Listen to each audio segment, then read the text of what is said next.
નમસ્કાર મિત્રો, આપણી યુટ્યુબ ચેનલ એસી જોબ ગુરુમાં સૌનું સ્વાગત છે। તો આજે તારીખ 2/12/2025ના રોજ લોકરક્ષક કેડેટની જે પરીક્ષા લેવાની હતી તેનું હંગામી પરિણામ જાહેર થઈ ચૂક્યું છે।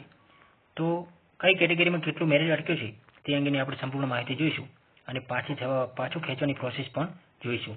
તેમજ જનરલ ઉમેદવારોમાં પુરુષો અને મહિલાઓની વાત કરીએ તો કે પુરુષોની અંદર 132.75 અને મહિલાઓમાં 114, ઈડબ્લ્યુએસની કેટેગરીની અંદર 125.75 પુરુષોમાં અને 98.25 મહિલાઓમાં અને 100 એક્સ સર્વિસમેનમાં રહ્યું છે।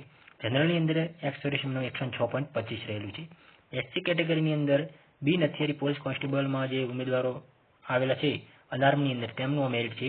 તો એસસી કેટેગરીની અંદર બી નથિયારી માટે 121.75 અને મહિલાઓમાં 102.75 તેમજ એસસીબીસીની અંદર 127.75 પુરુષોમાં અને 127.75 મહિલાઓમાં અને 102.20 એક્સ સર્વિસમેનમાં રહેલું છે।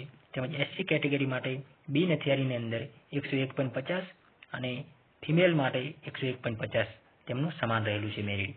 હવે હથિયારી કોન્સ્ટેબલની અંદર જે આવેલા છે તે મિત્રોની વાત કરીએ તો કે જનરલ ઉમેદવારો માટે 125 અને પુરુષોમાં અને મહિલાઓમાં 101 અને એક્સ સર્વિસમેનમાં 100, ઈડબ્લ્યુએસમાં 122 મેલ પુરુષોની અંદર અને 83.25 મહિલાઓમાં અને 97.60 એક્સ સર્વિસમેનમાં। એસસી કેટેગરીની અંદર હથિયારી પોલીસ કોન્સ્ટેબલની વાત કરીએ તો 118, 96 ફિમેલની અંદર અને એસસીબીસીની વાત કરીએ તો 123.25 મેલની અંદર અને 98.25 ફિમેલની અંદર અને 98.60 એક્સ સર્વિસમેનમાં અને એસટી માટે 91 મેલમાં રહેલું છે, ફિમેલની અંદર તેમના માટે જગ્યાઓ ઓછી જે નથી બધી। એટલે હથિયારી પોલીસ કોન્સ્ટેબલની અંદર વાત કરી।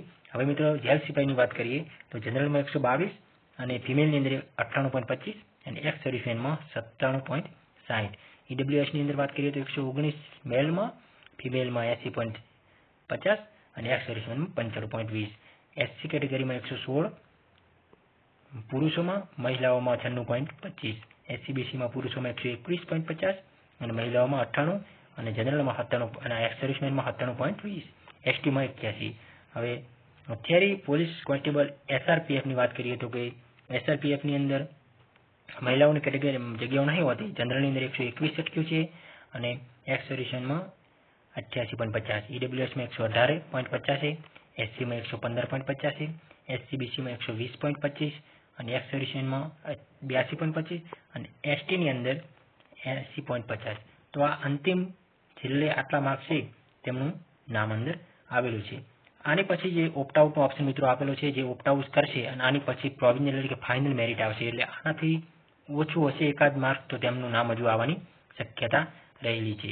તો ઓપ્ટ આઉટની વાત કરીએ તો મિત્રો અહીંયા તમારે મોડામાં મોડું તારીખ ઉમેદવારોએ 8/12/2025ની રાત્રિના 23 કલાક સુધી 24 કલાક સુધી પોતાની ઉમેદવારી પરત ખેંચવાની રહેશે। તો જેમને પણ બીજી કોઈ પરીક્ષાઓમાં લાગ્યા હોય તો તેમને 8/12/2025 સુધી પોતાની ઉમેદવારી પરત ખેંચી લેવી, ત્યાંથી તમારા અન્ય મિત્રોને, તમારા ભાઈબંધોને કે તમારા ભાઈઓને લાગી શકે। હવે જો વાત કરીએ તો મિત્રો કે લોકરક્ષક કેડરની અંદર જો સરખું મેરિટ હોય તો તેવા કિસ્સામાં શું કરવું? તો જો બે ઉમેદવારોનું સરખું મેરિટ હોય તો તેમની જન્મ તારીખની ધ્યાનમાં લેવામાં આવશે। જન્મ તારીખ પણ સરખી હોય તો તેમની ઉંમરનો સૌપ્રથમ તમારી ઉંમર પણ સરખી હોય તો